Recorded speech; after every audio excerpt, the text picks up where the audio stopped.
بسم اللہ الرحمن الرحیم.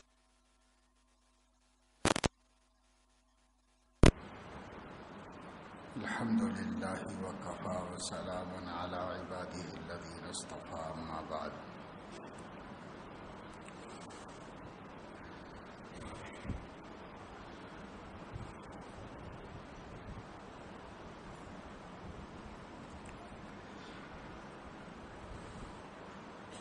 قال اللہ تبارک و تعالی: ومن يرد ثواب الدنیا نؤتہ منہا ومن يرد ثواب الآخرة نؤتہ منہا وسنجزی الشاکرین. صدق اللہ العظیم.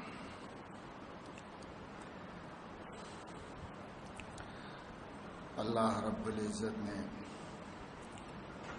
اس آیت شریفہ میں اور اس کے علاوہ دوسری جگہوں پر بھی قرآن کریم میں مختلف پیرایوں سے یہ بات بتائی ہے کہ جو شخص دنیا کے لیے کوشش کرے گا اسے کچھ دنیا مل جائے گی، اور جو شخص آخرت کے لیے کوشش کرے گا تو اسے آخرت میں سے حصہ ملے گا.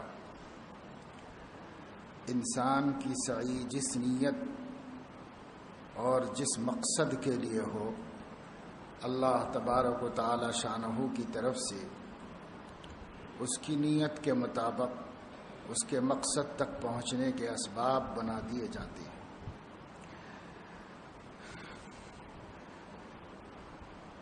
من کان یرید حرث الآخرۃ نزد لہ فی حرثہ. جو کوئی شخص آخرت کی کھیتی کا ارادہ کرے گا، یعنی دنیا کی زندگی اور دنیا کے عمل و جہد کو آخرت کمانے اور آخرت بنانے کا وسیلہ بنائے گا، نزد لہ فی حرثہ، ہم اس کی کھیتی کو بڑھائیں گے.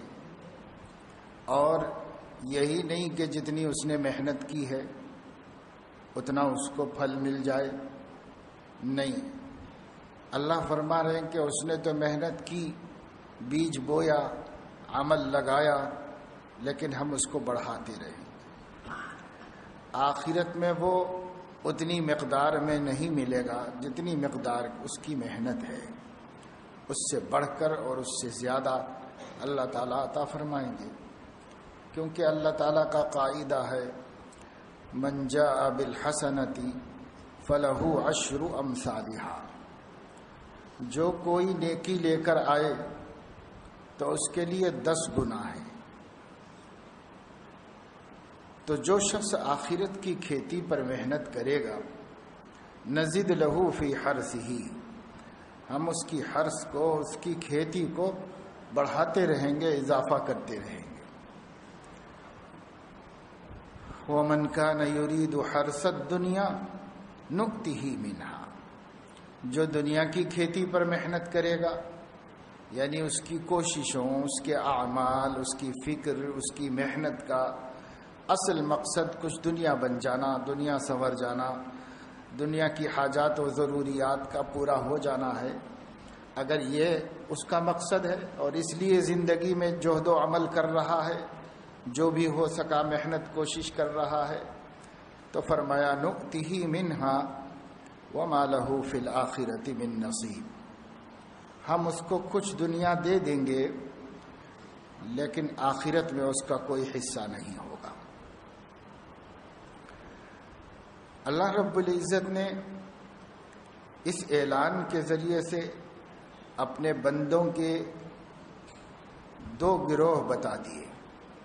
ایک وہ ہے جس کی ساری محنتیں اور کوششیں اس دنیا کی عاجل اور مختصر سی زندگی کو خوشحال دیکھنا، آرام دہ دیکھنا ہے، بس اس سے زیادہ اس کا کوئی مقصد نہیں ہے. ایک وہ دوسرا گروہ ہے جو یہ سوچتا ہے کہ اس دنیا کی زندگی جیسی بھی گزر جائے گی، عارضی ہے، عاجل ہے، بہت مختصر ہے، پل جھپکنے میں نکل جاتی ہے، پتہ نہیں چلتا، تو اس کی زیادہ فکر نہیں، البتہ آخرت کے بنانے کی کوشش کرنا چاہیے، کیونکہ ہمیں ہمیشہ وہاں رہنا ہے اور وہ ابدی زندگی ہے جس کی کوئی حد نہیں۔ اس لیے اس نے اس پر محنت کی۔ تو جس شخص کی محنت کا جو میدان ہوگا اس کو وہ ثمرہ ملے گا، لیکن فرق یہ ہے کہ جو اپنی آخرت بنانے پر محنت کرے گا اس کی کھیتی کو اللہ بڑھائیں گے اور اس پر اللہ کی خاص نظر و عنایت رہے گی، اور جو صرف دنیا کے بنانے پر محنت کرے گا تو اللہ تعالیٰ کوئی ضروری نہیں ہے کہ اس کو اس کی محنت بقدر دے دیں، نُؤْتِهِ مِنْهَا، دنیا اس کو مل جائے گی۔ ایک اور جگہ اللہ رب العزت نے فرمایا ہے مَا نَشَاءُ لِمَن نُرِيدُ، جتنا ہم چاہیں گے اور جس کو دینا چاہیں گے، اس لیے کہ دنیا تو پہلے ہی سے اللہ طے کر کے رکھے ہوئے ہیں، تو اس لیے ضروری نہیں ہے کہ دنیا کی کھیتی پر کوئی شخص محنت کر رہا ہو تو سب محنت کرنے والوں کو یکساں دنیا مل جائے۔ ہم دیکھتے بھی یہی ہیں اپنی آنکھ سے دنیا کے اندر کہ کوئی آدمی محنت کرتا ہے صبح سے شام تک، لیکن بمشکل اس کی اپنی پیٹ کی بھوک مٹانے کا سامان حاصل ہوتا ہے۔ ایک آدمی ہے آرام سے راحت سے بغیر کسی محنت کے بیٹھا ہوا ہے اور اس کے پاس مال و دولت کی فراوانی ہے اور اس کی آمدنی بڑھتی ہی چلی جا رہی ہے۔ تو دنیا کی محنت کا نتیجہ دنیا کے اندر بھی نظر آتا ہے کہ مَا نَشَاءُ لِمَن نُرِيدُ، جس کے لیے ہم چاہیں گے اور جتنی مقدار ہم چاہیں گے، محنت چاہے تم کتنی بھی کر لو، ہمارے چاہنے کے مطابق ہمارے ارادے کے مطابق ملے گا۔ یہ عین ممکن ہے کہ ایک شخص دنیا کے لیے مسلسل محنت کرے اور کچھ بھی نہ پائے۔ آئے دن ہوتا ہے، لوگ پریشان حال ہیں، محنت کر رہے ہیں، کوششیں کر رہے ہیں، فکریں کر رہے ہیں، اور زبان سے کہتے ہیں کہ بھئی ہم سے نالائق آدمی، ہم سے گئے گزرے جن کی کوئی قابلیت نہیں، وہ کما رہے ہیں اور وہ کام پر لگ گئے ہیں، ہم ابھی تلاش میں ہیں، حیران ہیں، پریشان ہیں۔ فقر و فاقہ کی نوبت بھی آ رہی ہے، باوجود بڑی بڑی قابلیتوں کے، بڑی بڑی ڈگریوں کے اور بڑے بڑے امیدوں کے، فقر و فاقہ کی نوبت بھی آ رہی ہے۔ ایسا کیوں؟ ایسا اس لیے کہ وہ جو دنیا ہے وہ پہلے سے طے شدہ ہے، اس کے لیے کتنی بھی محنت کی جائے اللہ تعالیٰ وہی دیں گے جو اللہ رب العزت نے اس کے لیے مقدر فرمایا ہوا ہے، اور وہ بھی اتنا ہی استعمال کر سکے گا جتنا کہ اللہ نے اس کے لیے مقدر فرمایا ہوا ہے۔ چاہے کوئی زیادہ کما لے لیکن اس کی ذات کو اس کا نفع نہیں پہنچے گا۔ بہت سے لوگوں کے پاس روزی آئی تو ہے مگر ان کے لیے نہیں آئی ہے، ان کے وارثین کے لیے آئی ہے، وہ خود کچھ فائدہ نہیں اٹھا سکے، بعد میں لوگوں نے اس سے فائدہ اٹھا لیا۔ تو روزی ان کو ملی تو ہے بڑی مقدار میں، لیکن ان کے لیے نہیں ملی ہے، کیونکہ اللہ پاک نے ان کے لیے جتنی لکھی ہے وہ اس سے آگے بڑھ نہیں سکتے اور اس سے زیادہ اس سے فائدہ اٹھا نہیں سکتے۔ تو من کان یرید حرث الدنیا نؤتہ منہا ومن کان یرید حرث الآخرۃ نؤتہ منہا، اور جو کوئی آخرت کے لیے محنت کرے تو اس میں کوئی کمی اللہ نہیں کریں گے۔ اللہ فرمانے کہ نزید لہو فی حرثی، ہم اس کی حرث بڑھائیں گے، اس کی کھیتی اور بڑھائیں گے۔ ایسا کبھی نہیں ہوگا کہ ایک انسان نے کوئی عمل صالح کیا ہو اور اس کا بدلہ اللہ تعالیٰ کے ہاں بڑھ کر نہ ملا ہو، ایسا کبھی نہیں ہوگا۔ سب کی بڑھائیں گے اللہ رب العزت، سب کا اضافہ کریں گے۔ تو میرے دوستو، دنیا میں سب محنت کر رہے ہیں، کوئی آدمی خالی نہیں ہے، جس کو دیکھو کوشش کر رہا ہے، جس کو دیکھو محنت کر رہا ہے۔ صبح ہوتی ہے، سورج نکلتا ہے، ہر مخلوق کام پر لگتی ہے، ہر انسان کسی نہ کسی عمل میں لگ جاتا ہے۔ وہ عمل اس کے نزدیک کتنا اہم ہے کتنا غیر اہم، اس سے بحث نہیں، لیکن ہر آدمی کام پر لگتا ہے، اور کام پر لگتا ہے کسی کا مقصد یہ ہے کہ آخرت سدھر جائے اور کسی کا مقصد یہ ہے کہ دنیا سنور جائے، لیکن کوئی بھی شخص دنیا کے معاملے میں اپنے منشا کے مطابق کامیاب ہوتا ہوا نظر نہیں آتا، پر آخرت کی محنت رائے گاہ نہیں جاتی۔ اللہ تعالیٰ اس کو ضرور کامیاب کرے گا اور اس میں کسی شخص کا نقصان نہیں، کسی کا خسارہ نہیں۔ تو ہمارے اعمال کو، ہماری نیتوں کو، ہمارے مقاصد کو آخرت کے لیے بنانا چاہیے اور اس کے لیے ہمیں جد و جہد کرنی چاہیے۔ رمضان المبارک نہایت برکتوں اور رحمتوں کے بعد دنیا سے گزر گیا، آگے چلا گیا زمانہ۔ اب ایک زمانہ ہمارے سامنے آیا ہے، یہ غیر رمضان کے 11 مہینے پھر رمضان تک چلیں گے۔ اللہ پاک یہ چاہتے ہیں کہ جنہوں نے رمضان شریف کو رمضان شریف سمجھ کر گزارا اور انہوں نے اپنی زندگی میں نمایاں تبدیلی پیدا کی، اپنے اوقات کو، اپنے اعمال کو، اپنی محنتوں کو آخرت کے بنانے میں لگایا اور صرف کیا، وہ نفس و شیطان سے چوکنا رہیں اور کوشش کریں کہ یہ کمائی رائے گاہ ضائع نہ ہونے پائے۔ اس کے لیے وہی انسان کامیاب ہوگا جو انسان چوکنا رہے گا، اور جو دشمنوں سے، چوروں سے، لٹیروں سے چوکنا نہیں رہتا وہ کامیاب نہیں ہو سکتا۔ دنیا میں عقل مندوں نے کہا ہے مال کمانا جتنا مشکل ہے اس کی حفاظت کرنا اس سے زیادہ مشکل ہے۔ اسی طریقے سے یہ دھیان میں رکھنا چاہیے کہ اللہ تعالیٰ کی محبت کو، آخرت کی کامیابی کو، ایمان کی قوت کو، روح کی جلا کو، قلب کی صفائی کو، ان نعمتوں کو، ان دولتوں کو حاصل کرنا جتنا مشکل ہے اس سے کہیں زیادہ اس سے حاصل ہونے والے انوار و برکات کو محفوظ رکھنا ہے۔ محفوظ رکھنا اس سے زیادہ مشکل ہے۔ ایک آدمی نے بڑی آسانی کے ساتھ دولت کما لی ہوگی، لیکن اس کے بعد کسی نے ڈاکہ ڈالا اور سب لوٹ لیا، کوئی بیماری آئی سب ختم ہو گیا، تو فائدہ کیا ہوا؟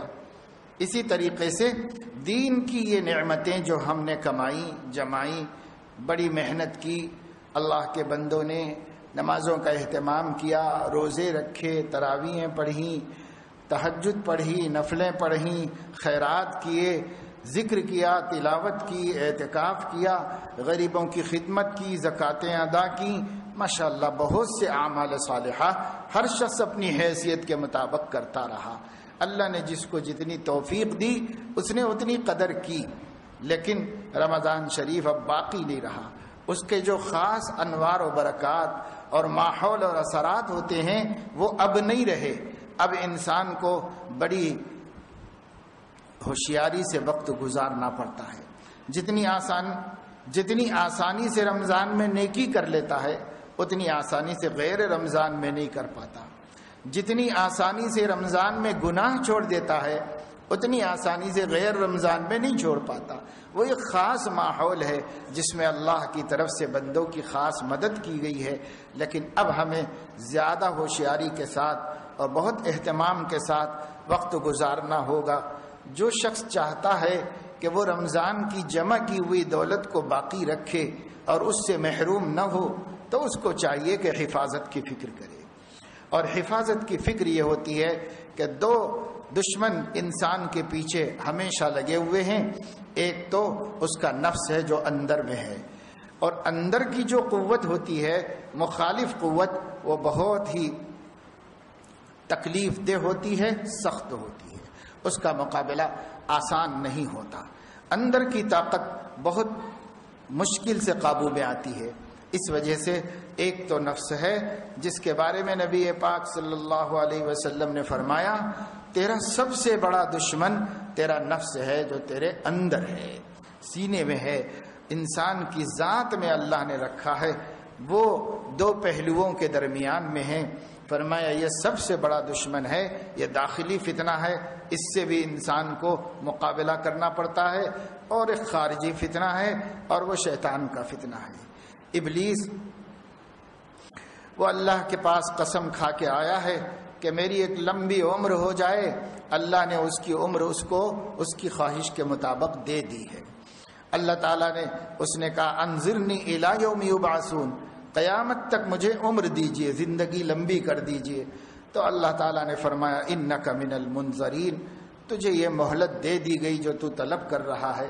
تو پھر اس نے کہا کہ میں لأقعدنہم صراطک المستقیم، میں جو ہے آپ کے بندوں کے راستے میں بیٹھ جاؤں گا اور ان لوگوں کو صراط مستقیم سے بھٹکا دوں گا، ہٹا دوں گا، سیدھے راستے پہ کسی کو جمنے نہیں دوں گا، سیدھے راستے پر بیٹھ کر ہر ایک کا راستہ خراب کروں گا، لوگوں سے کہوں گا یہ راستہ بہت شارٹ کٹ ہے، ادھر سے چلے جاؤ، ادھر سے چل جاؤ، یہ بہت آسان ہے، یہاں کہاں پریشان ہو رہے ہو، ادھر نکل جاؤ۔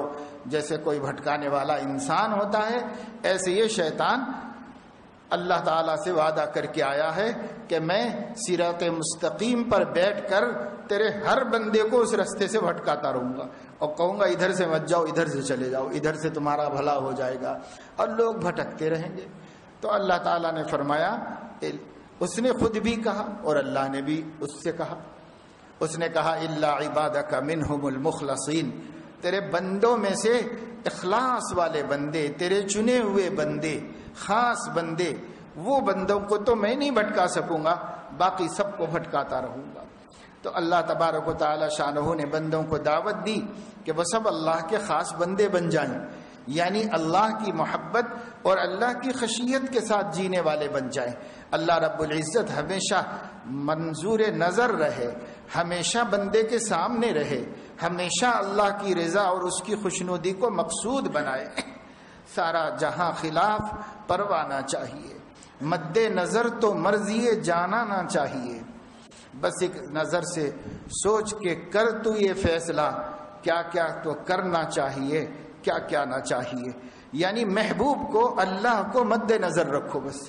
اور اگر کوئی انسان یہ چاہے کہ سب لوگ خوش ہو جائیں تو پاسبل نہیں ہے، نہ کبھی ہوا ہے نہ کبھی ہو سکے گا۔ ایک کو خوش کرنا تو ممکن ہے کہ کسی ایک کو آپ اپنا مقصود بنا لیں اور اس کو خوش کر دیں، ایک کو خوش کرنا تو ممکن ہے، ایک کے ساتھ دو کو خوش کرنا بھی ممکن نہیں۔ سارا جہاں تو چھوڑ دیجیے آپ کہ صاحب پورا خاندان خوش ہو جائے، نانی بھی خوش ہو جائیں، دادی بھی خوش ہو جائیں، ابا بھی ناراض نہ ہو، امی بھی ناراض نہ ہو، پڑوسی بھی ناراض نہ ہو، دوست بھی ناراض نہ ہو، حاکم بھی ناراض نہ رہو، محکوم بھی ناراض نہ ہو، سارے لوگ جن میں ہم جیتے ہیں یہ سب کے سب خوش رہیں، تو یہ دنیا میں ممکن ہے ہی نہیں، نہ کبھی ہوا ہے نہ کبھی ہوگا۔ دو کو بھی خوش نہیں کر سکتا انسان، 10 تو چھوڑو، دو کو بھی ایک ساتھ خوش نہیں کر سکتا۔ لہذا اگر انسان عقل مند ہے تو اس کو چاہیے کہ ایک محبوب کو متعین کر لے کہ اس کا کون محبوب ہے۔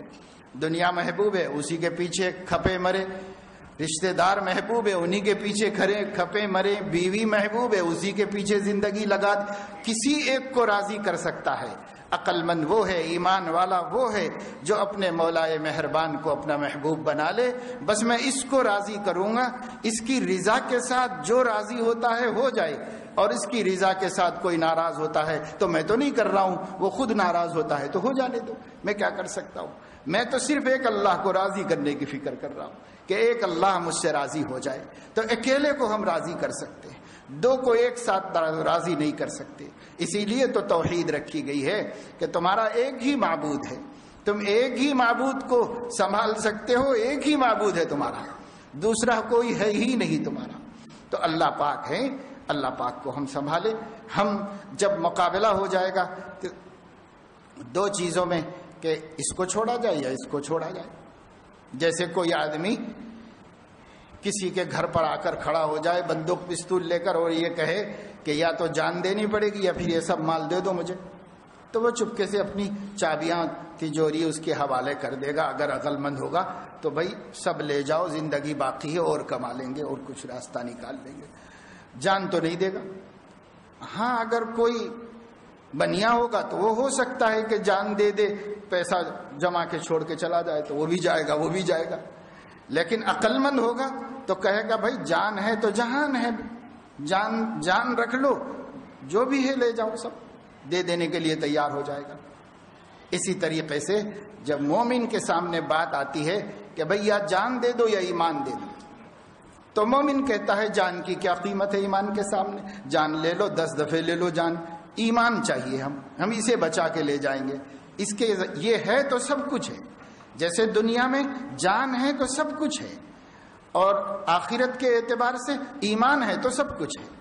اللہ تعالیٰ بخشش کر دے گا، مغفرت کر دے گا، کتنا پاپی کیوں نہ ہو، کتنا بڑا مجرم کیوں نہ ہو، ایمان سلامت ہے تو بخشش کا دروازہ کھلا ہوا ہے اللہ تعالیٰ کے پاس۔ اس لیے آدمی کو کچھ طے کرنا پڑتا ہے کامیاب ہونے کے واسطے، زندگی کے مسئلے میں، آخرت کے مسئلے میں کامیاب ہونے کے واسطے کچھ طے کرنا پڑتا ہے، اور وہ یہ طے کرنا ہے کہ میرا محبوب کون ہے، یہ طے کر لینا ہے۔ جس نے یہ بات طے ہی نہیں کی، وہ کبھی جائیداد کو محبوب بنایا ہوا ہے، اور کبھی جاگیر کو محبوب بنایا ہوا ہے، کبھی بینک بیلنس کو محبوب بنایا ہوا ہے، کبھی بیوی بچوں کو محبوب بنایا ہوا ہے۔ ان کو خوشامد کرتا ہے تو وہ خفا ہوتے ہیں، ان کو راضی کرتا ہے تو یہ روٹتے ہیں، ان کے ہاتھ پیر پڑتا ہے تو وہ منہ پھیر لیتے ہیں۔ یہ زندگی بھر اسی غم میں گھل گھل کے مرتا ہے۔ اور اگر اس نے محبوب بنایا ایک ایسی ہستی کو جو اس کا خالق ہے، اس کا مالک ہے، اس کا رب ہے، اس کے نفع نقصان کا مختار ہے، اس کی عزت و ذلت اسی کے قبضے میں ہے، اس کی راحت اور اس کی مشکل اسی کے ہاتھ میں ہے، اس کا خوشحال رہنا یا بدحال ہونا اسی کے قبضے میں ہے، دنیا اسی کے قبضے میں ہے، آخرت اسی کے قبضے میں ہے، ایسے مولائے کل کو اس نے بنایا اپنا محبوب۔ تو اب اس کے اکیلے کی خوشی کی فکر ہے، اس خوشی کے ساتھ جتنے خوش رہ سکتے ہیں سب خوش رہو۔ ہم کسی کو ناراض کرنے نہیں آئے، ہم سب کو خوش رکھنے کے لیے آئے ہیں، لیکن ہمارے رب کو ناراض نہیں کریں گے۔ اب اگر ہمارے رب کی ناراضگی، ہمارے رب کی رضامندی کی وجہ سے کوئی ہم سے ناراض ہوتا ہے تو چونکہ ہمارا محبوب طے ہے، اس لیے ہم کہیں گے آپ کو تو ناراض کر سکتے ہیں پر اس کو ناراض نہیں کر سکتے، کیونکہ ہمارا محبوب طے ہے۔ اور جس کا محبوب طے نہیں ہے وہ کبھی ان کے پیچھے، کبھی ان کے پیچھے، کبھی ان کے پیچھے زندگی برباد کر رہا ہے، نہ اس کو پائے گا نہ اس کو پائے گا۔ موت آئے گی تو پتہ چلے گا کہ جس کے قبضے میں سب کچھ تھا اس کو بھی خوش نہیں کر سکے ہم، وہ بھی ہم سے ناراض ہے۔ جب وہ بھی ناراض ہے تو نہ دنیا کے رہے نہ آخرت کے، نہ خدا ہی ملا نہ وصال صنم، یہ ہماری گت بن جائے گی۔ اس لیے دوستو، اللہ نے جو کچھ ہمیں توفیق عطا فرمائی ہے اور جو کچھ ہم نے کمایا جمایا ہے رمضان شریف میں، اس کو بچانے کا واحد طریقہ یہ ہے کہ ہم اپنی عقل کو، اپنے ایمان کو، اپنے دین کو، اپنے ضمیر کو، سب کو آواز دیں اور سب سے سوال کریں محبوب بنانے کے قابل کون ہے۔ سب سے سوال کریں، ہمارے دل سے بھی پوچھ لیں، ہمارے دماغ سے بھی پوچھ لیں، ہم اپنے ایمان سے پوچھ لیں، اپنی جان سے، سب سے پوچھ لو بھائی محبوب بنانے کے قابل کون ہے اس کائنات ہست و بود میں، کون ہے جس کو ہم محبوب بنائیں، کون اس قابل ہے کہ وہ ہماری دل کی محبتوں کا مرکز بن جائے۔ تو مومن کا ضمیر کہے گا اللہ کے علاوہ کوئی نہیں۔ الذین آمنوا اشد حبا للہ، جو ایمان والے ہیں ان کی شدید ترین محبت اللہ کے واسطے ہے، اللہ کے علاوہ ان کی اس سے بڑھ کر کوئی محبت نہیں۔ قرآن کریم میں اللہ رب العزت نے یہ بھی فرمایا ہے، اپنی بے نیازی کا اظہار کرتے ہوئے اور لوگوں کو صاف بات بتاتے ہوئے، اپنے بندوں کو صاف دو ٹوک بات بتاتے ہوئے کہ محبوب کس کو بنانا چاہیے، اللہ پاک نے اعلان فرمایا اپنے نبی کی زبان سے، فرمایا اے نبی آپ کہہ دیجئے ان کان آباؤکم و ابناؤکم و اخوانکم و ازواجکم و عشیرتکم و اموال اقترفتموها و تجارت تخشون کسادها و مساکن ترضونها احب الیکم من اللہ و رسولہ و جہاد فی سبیلہ فتربصوا حتی یأتی اللہ بامرہ ان اللہ علی کل شیء قدیر۔ اللہ رب العزت نے فرمایا اے نبی آپ عام اعلان کر دیجئے قیامت تک کے بندوں کے سامنے، اگر تمہارے ماں باپ، تمہاری اولاد، تمہاری بیویاں، تمہارا کنبہ قبیلہ خاندان فیملی اور تمہارا وہ مال جس کو تم نے بڑی محنت سے کما کے جوڑ جوڑ کے رکھا ہوا ہے، اور وہ تجارتیں جن کے نقصان کا تمہیں خطرہ لگا ہوا رہتا ہے، ڈر رہتا ہے کہ کہیں اس میں لاس نہ ہو جائے، نقصان نہ ہو جائے، اور وہ تمہارے بنگلے، تمہارے فارم ہاؤس اور تمہاری اپنی دولتیں جو تمہیں پسند ہیں، وَمَسَاكِنُ تَرْضَوْنَهَا، جہاں تمہارا جی لگتا ہے، جہاں تم اپنے آپ کو سکون کے لیے پہنچاتے ہو، یہ سب چیزیں اگر تم کو محبوب ہیں تو اللہ کو کوئی شکایت نہیں. لیکن اگر یہ چیزیں تم کو اللہ رسول سے زیادہ محبوب ہیں اور اللہ کے دین کے قائم کرنے سے زیادہ محبوب ہیں تو پھر یہ اللہ تعالیٰ کے لیے اتنی بڑی ناگواری کی بات ہے کہ تربصوا حتی یأتی اللہ بامرہ، تم انتظار کرو کہ اللہ تمہیں اس دنیا میں اسی دولت میں تباہ کر کے بتائے گا. اسی دولت میں جس کو تم خوش کرتے ہو، اسی فیملی میں، انہی ماں باپ میں، انہی بچوں میں، انہی بیوی میں اور اسی خاندان میں، اس دولت کے ساتھ، اس مال کے ساتھ اور خزانہ قارون کے ساتھ اللہ تعالیٰ تمہیں اپنے عذاب میں مبتلا کر کے بتائے گا. تم انتظار کرو، دیکھو ہم کیا کرتے ہیں. اللہ فرما رہا ہے فَتَرَبَّصُوا حَتَّى يَأْتِيَ اللَّهُ بِأَمْرِهِ، اور تم سوچتے ہوگے کہ اس کا کیسے، یہ تو ایسا، میرے پاس تو یہ ہے، میرے پاس اثر ہے، میرے پاس رسوخ ہے، میرے پاس فیملی ہے، میرے پاس طاقتور خاندان ہے، میرے پاس یہ ہے، میرے پاس یہ ہے. فرمایا ان اللہ علی کل شیء قدیر، اللہ ہر چیز پہ قادر ہے. تیری قدرتیں سب اس کی قدرت کے تحت ہیں، سب پر اس کی قدرت چلتی ہے، اس کا حکم چلتا ہے. اس لیے بتایا گیا محبت کرو، مال سے بھی کرو، ماں باپ سے بھی کرو، اولاد سے بھی کرو، بیوی سے بھی کرو، کاروبار سے بھی کرو، بزنس سے بھی کرو، جائیدادوں سے بھی کرو، سب سے کرو. منع نہیں کیا اللہ نے، مگر یہ محبتیں اللہ سے، اس کے رسول سے اور اس کے دین کے قائم کرنے سے بڑھ کر نہیں ہونی چاہیے. اس سے ٹکرائے تو وہ چھوڑ دو، اس کو ضائع مت کرو. یہ ہے تقابل اور یہ ہے معیار. اس معیار کو ہر مومن اپنے ضمیر سے پوچھ لے، کیا اس نے یہی معیار بنایا ہے؟ آج صورتحال یہ ہے کہ بیوی کی ناراضگی کی وجہ سے اللہ کو چھوڑا جائے گا، باپ کی ناراضگی کی وجہ سے اللہ کو چھوڑا جائے گا، بچوں کی ناراضگی کی وجہ سے اللہ کو چھوڑا جائے گا، کاروبار کے نقصان کے ڈر سے اللہ کو چھوڑا جائے گا، جائیدادوں کی محبت میں اللہ کو چھوڑا جائے گا. ہر چیز کے خاطر اللہ کو چھوڑنا آسان ہے، کیونکہ سب سے سستا تو اللہ ہے. کوئی اس کی ویلو ہمارے دل میں نہیں، اور اگر ہمارا اللہ سب سے قیمتی چیز ہے تو اس کے خاطر سب چھوڑنا آسان ہو جائے گا. لیکن الٹا ہے نا، اپنی الٹی گنگا بہ رہی ہے. سب اللہ کو سب کے لیے چھوڑو، سب کے لیے اللہ کو چھوڑو، اللہ کے دین کو چھوڑو، اللہ کے حکموں کو چھوڑو، لوگوں کے خاطر چھوڑو اللہ کو. اللہ چھوٹ جائے گا تو ہمارا کیا نقصان ہے؟ نعوذ باللہ. اگر اللہ ہم سے روٹھ جائے تو ہمارا کیا نقصان ہے؟ ہمیں نہیں سمجھ میں آیا پوری زندگی میں کہ اللہ کے روٹھنے سے کیا نقصان ہوتا ہے، کسی کو نہیں سمجھ میں آیا. اگر سمجھ میں آتا تو سب کو روٹھا سکتے تھے، لیکن اللہ کو روٹھا نہیں سکتے. اس لیے میرے دوستو، اللہ پاک کی عظمت کو پہچانو، اللہ تعالیٰ کی قدر و قیمت کو پہچانو. بڑی قوتوں والا مالک ہے، بڑی قدرتوں والا ہے، زمین آسمان کا خالق ہے، جس کے اشارے پر کائنات اپنا کام کر رہی ہے. ایک ایک مخلوق صبح اٹھتی ہے، اس کی تسبیح و تقدیس میں مشغول ہوتی ہے. کوئی مخلوق ایسی نہیں جو اللہ کی تعریف نہ کرتی ہو اور اللہ کے خفا ہونے سے ڈرتی نہ ہو. وَإِن مِّن شَيْءٍ إِلَّا يُسَبِّحُ بِحَمْدِهِ، ہر مخلوق تسبیح کر رہی ہے، ہر مخلوق اللہ کی تعریف کر رہی ہے کہ کہیں وہ خفا نہ ہو جائے، کہیں وہ ناراض نہ ہو جائے. اتنا بڑا مالک ہے کہ اللہ رب العزت نے زمین پیدا کی، آسمان پیدا کی، اور اس کے بعد اللہ رب العزت نے ان کو کام پر لگانے کے لیے بلایا. ائتیا طوعا او کرہا، او زمین تم سے ایک کام لینا ہے، او زمین آسمان تم سے ایک کام لینا ہے، خوشی سے آؤ ناخوشی سے آؤ مگر آنا پڑے گا.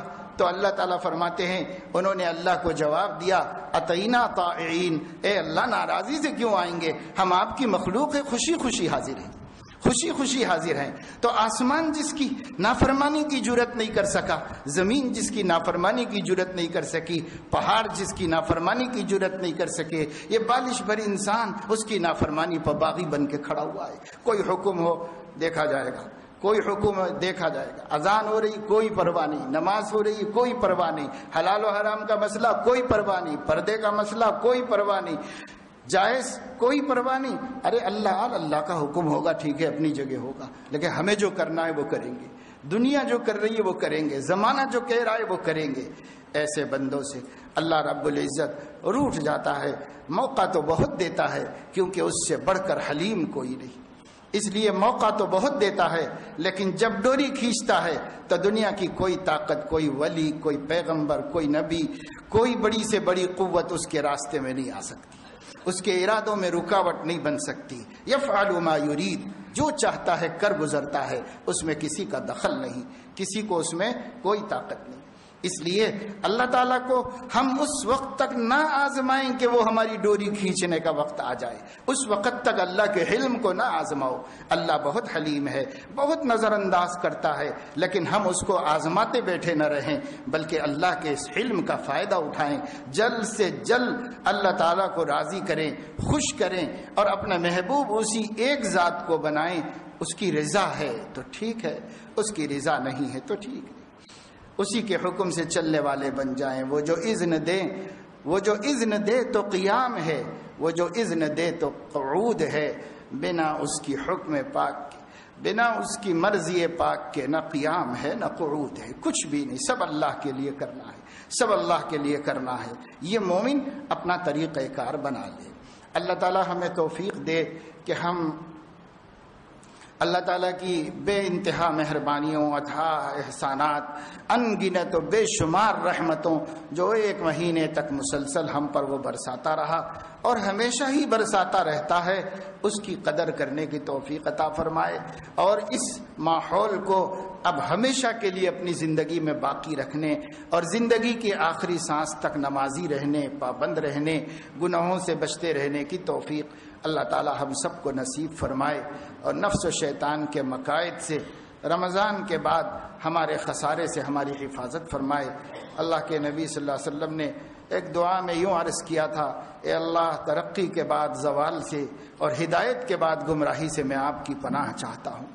تو کہیں ایسا نہ ہو کہ ہم ہدایت کے بعد گمراہی کی طرف چلے جائیں، ترقی کے بعد زوال کی طرف چلے جائیں، اس سے ڈرتے رہنے کی ضرورت ہے۔ اللہ سے پناہ بھی مانگے، اپنی والی پوری کوشش بھی کرتے رہیں۔ اللہ تعالی ہم سب کو توفیق عمل نصیب فرمائے۔ وآخر دعوانا ان الحمدللہ۔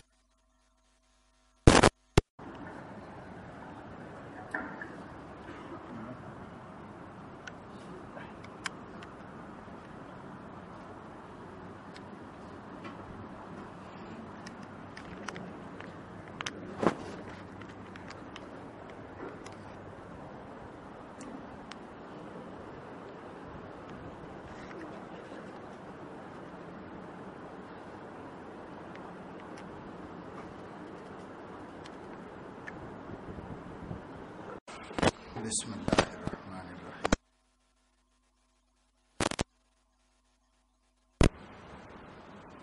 الحمد للہ وکفی وسلام علی عبادہ الذین اصطفی، اما بعد۔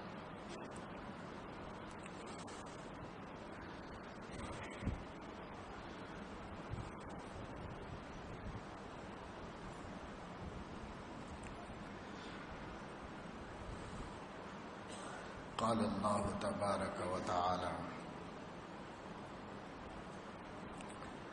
ومن یرد ثواب